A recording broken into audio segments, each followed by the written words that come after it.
નમસ્કાર મિત્રો, સ્વાગત છે તમારું અમારી ચેનલમાં। તો મિત્રો આજે આપણે બનાવવાના છે હોળી સ્પેશિયલ ડમરૂની સેવ। તો ચાલો મિત્રો આપણે બનાવવાનું શરૂ કરીએ। સૌપ્રથમ આપણે જોઈ લઈશું તેની સામગ્રી। 500 ml દૂધ, અડધી વાટકી ઘી, 1 વાટકી ખાંડ। આપણે અહીંયા 100 ગ્રામના 2 પેકેટ લીધા છે, એટલે 200 ગ્રામ ડમરૂની સેવ, થોડા સમારેલા ડ્રાય ફ્રૂટ। મિત્રો ડમરૂની સેવ બનાવવા માટે સૌપ્રથમ આપણે ગેસ ચાલુ કરીશું। તેના પર આ રીતની એક કઢાઈ લઈશું। ત્યારબાદ આપણે કઢાઈમાં ઘી નાખીશું। મિત્રો આપણું ઘી ગરમ થાય છે ત્યાર સુધી આપણે આપણી ડમરૂની સેવને એક ડીશમાં કાઢી લઈશું।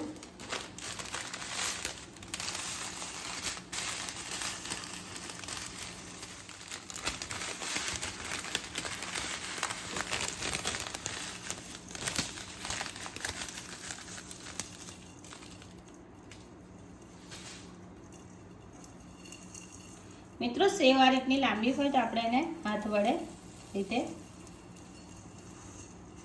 2 ટુકડા કરી લઈશું।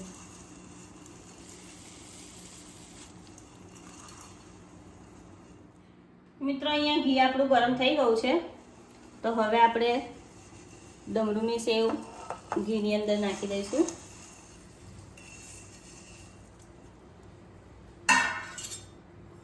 ત્યારબાદ તેને હળવા હાથે આપણે ઘીમાં શેકી લઈશું। મિત્રો મોટી હોય તો એને આ રીતે સબીથા વડે થોડી તોડી લેવાની।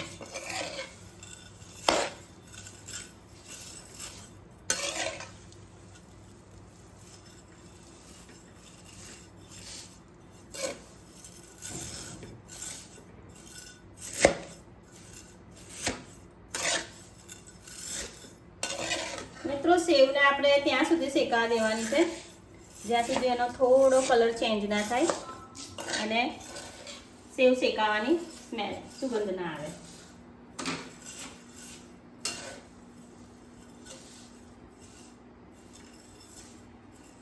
મિત્રો સેવને આપણે આ રીતે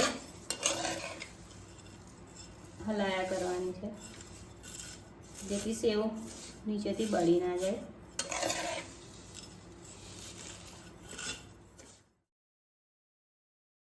મિત્રો તમે જોઈ શકો છો 5 મિનિટ બાદ આપણી સેવ સારી રીતે શેકાઈ ગઈ છે, તેનો કલર પણ ચેન્જ થઈ ગયો છે। તો હવે આપણે આમાં દૂધ એડ કરીશું।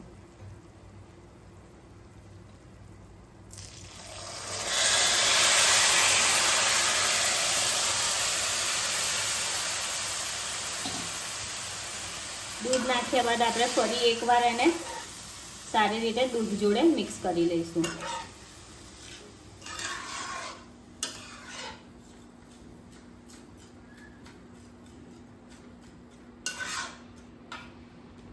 ત્યારબાદ આપણે ખાંડ એડ કરીશું। ફરી આપણે એકવાર એને મિક્સ કરી લઈશું।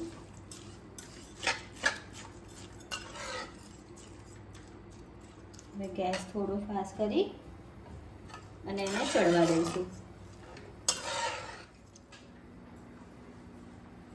મિત્રો હોળી નજીક આવી રહી છે,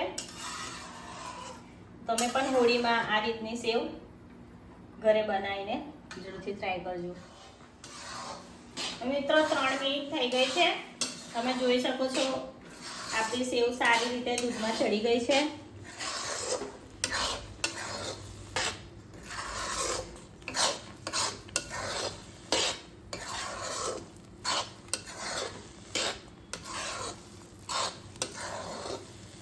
મિત્રો આપણી સેવ તૈયાર થઈ ગઈ છે, તો હવે આપણે એને એક સર્વિંગ બાઉલમાં સર્વ કરી લઈશું।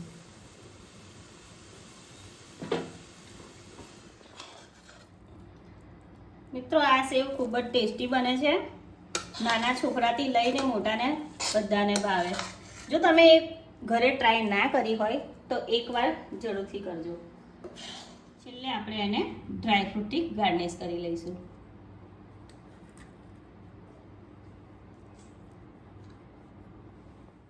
મિત્રો મિત્રો તમને ડમરૂની સેવનો વિડીયો કેવો લાગ્યો તે અમને કોમેન્ટમાં જરૂરથી બતાવજો. જો વિડીયો સારો લાગ્યો હોય તો લાઈક કરજો અને અમારી ચેનલને સબસ્ક્રાઇબ કરજો.